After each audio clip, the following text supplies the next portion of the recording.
কিয়ামতের নিকটবর্তী সময়ে দাব্বাতুল আরদ নামে এক অদ্ভুত জন্তু জমিন থেকে বের হবে। মানুষের সঙ্গে কথা বলবে জন্তুটি। এটি কিয়ামতের শেষ নিদর্শনগুলোর মধ্যে অন্যতম। আরবিতে দাব্বাতুন শব্দের অর্থ হচ্ছে জন্তু বা প্রাণী, যা জমিনে পা ফেলে চলাচল করে, আর আরদ অর্থ হচ্ছে ভূপৃষ্ঠ বা ভূগর্ভ। কিয়ামতের আগে জমিন থেকে বের হয়ে পুরো পৃথিবীতে বিচরণ করবে জন্তুটি।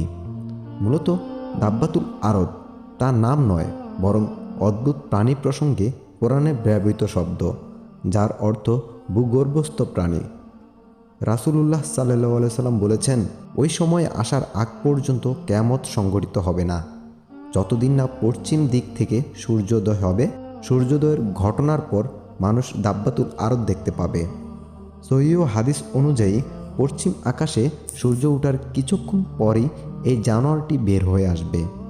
তাওবার দরজা বন্ধ হয়ে গেছে এই কথাটিকে প্রমাণ করার জন্য সেই নির্দিষ্ট চিহ্নের মাধ্যমে মুমিনদেরকে কাফের থেকে আলাদা করে ফেলবে।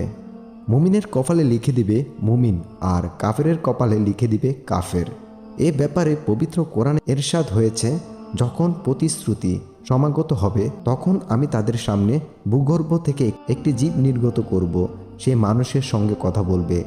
এই কারণে যে মানুষ আমার নিদর্শন সমূহে বিশ্বাস করত না। প্রাণীটির কাজ কি এবং কি বিষয়ে মানুষের সঙ্গে কথা বলবে, এ ব্যাপারে আল্লামা আলুসি রহমতুল্লাহ আলাইহি বলেন, আয়াতে উল্লেখিত কোরআনের বাণীটি হবে তার কথা। এই বাক্যটি সে মহান আল্লাহর পক্ষ থেকে মানুষকে শোনাবে। এর মর্ম, আজকের আগে অনেক মানুষই মহান আল্লাহর আয়াত ও নিদর্শনসমূহে বিশ্বাস করেনি, বিশেষ করে কিয়ামতের আলামত ও তা সংঘটিত হওয়ার বিষয়ে। এমনকি আমার আগমনের বিষয়ে অনেক মানুষ বিশ্বাস করত না। এখন সে সময় এসে গেছে এবং আমিও বের হয়ে এসেছি। দাব্বাতুল আরদ সম্পর্কে হাদিস থেকে আরও তথ্য রয়েছে।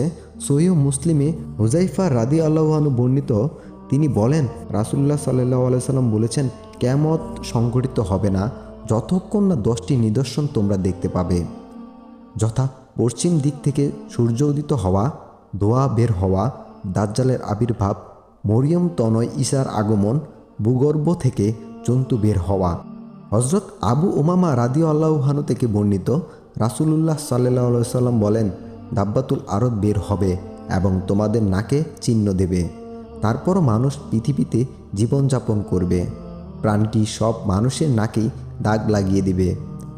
এমনকি উট ক্রয়কারীকে যদি জিজ্ঞেস করা হয়, তুমি এটি কার কাছ থেকে ক্রয় করেছ, সে বলবে, আমি এটি নাকে দাগ লাগানো অমুক ব্যক্তির কাছ থেকে ক্রয় করেছি। নবী করিম সাল্লাল্লাহু আলাইহি সাল্লাম আরও বলেন, দাব্বাতুল আরদ বের হবে, তার সঙ্গে থাকবে মুসা আলাইহিস সালামের লাঠি এবং সুলাইমান আলাইহিস সালামের আংটি। কাফিরের নাকে সুলাইমান আলাইহিস সালাম এর আংটি দিয়ে দাগ লাগাবে এবং মুসা আলাইহিস সালামের লাঠি দিয়ে মুমিনের চেহারাকে উজ্জ্বল করে দেবে। লোকেরা খাওয়ার টেবিল ও দস্তরখানায় বসেও একে অপরকে বলবে, হে মুমিন, হে কাফের। আকাশে আলো ফোটার পর মানুষ যখন বাইরে বের হবে, তখন দুপুরের দিকে কাবা গৃহের পূর্ব দিকে অবস্থিত সাফা পাহাড় ভূমিকম্পে ফেটে যাবে।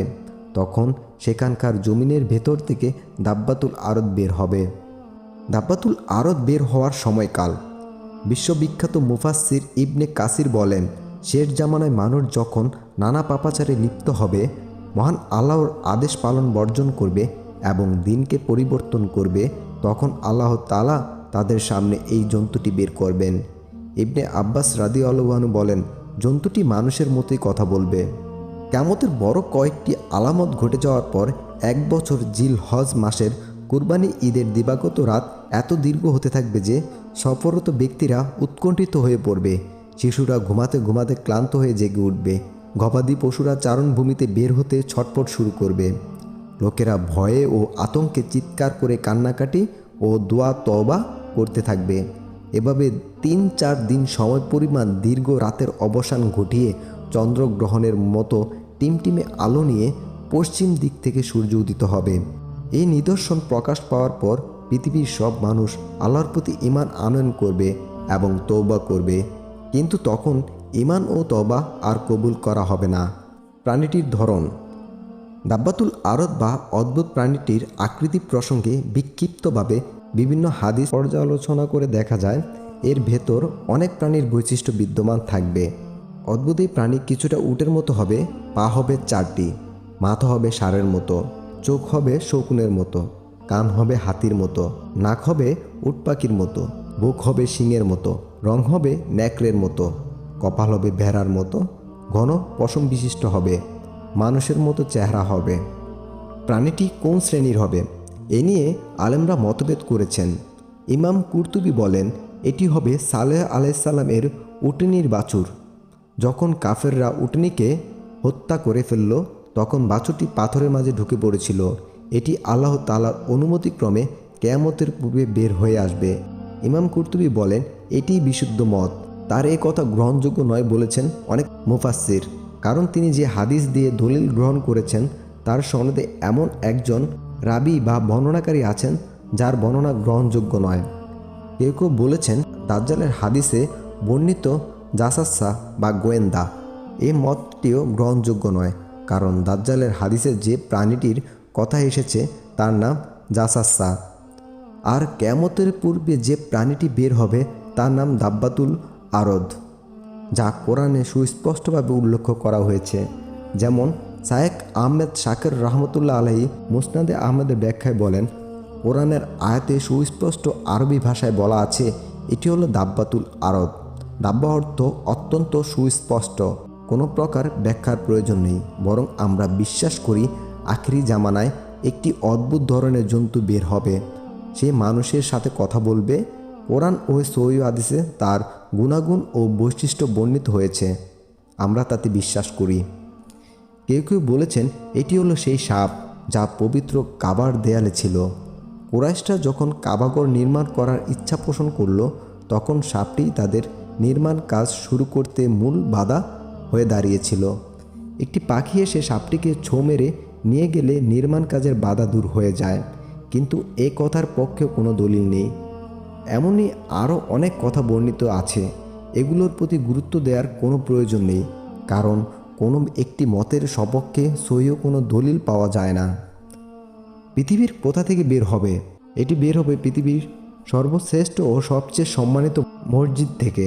ইবনে ওমর রাদিয়াল্লাহু আনহু বলেন, সাফা পাহাড় ফেটে প্রাণীটি বের হবে। তিনি বলেন, আমি যদি চাইতাম তাহলে যে স্থানটি থেকে বের হবে তাতে পা রেখে দেখাতে পারতাম।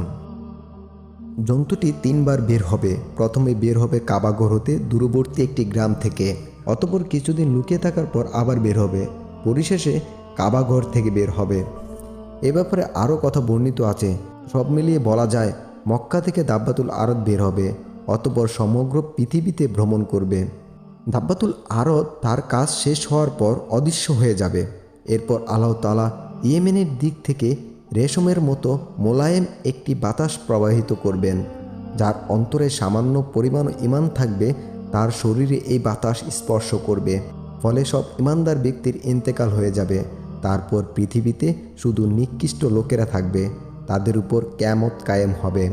অন্য হাদিসে এসেছে পৃথিবীতে তখন শুধু নিকৃষ্ট আর পাপাচারী লোকেরা থাকবে, তাদের জীবনযাত্রা অত্যন্ত সুখময় হবে। পাখির মতো ক্ষিপ্র থাকবে তাদের গতি, পশু পাখির মতো স্বাধীনভাবে চলাফেরা করবে, কোনো কল্যাণকর কাজ তারা করবেন না। কেউ কোনো মন্দ কাজ করলে বারণ করবে না। তখন শয়তান তাদের সামনে মানুষের আকৃতিতে এসে বলবে, আমি তোমাদের যা করতে বলবো তোমরা কি তা করবে না? লোকেরা বলবে, তুমি আমাদেরকে কি করতে বলো? তখন শয়তান তাদের মূর্তি পূজার আদেশ করবে। সেই যুগে মানুষের প্রাচুর্য ও সুখ স্বাচ্ছন্দ্য অনেক বৃদ্ধি পাবে, অতঃপর সিংহায় ফুঁক দেওয়া হবে।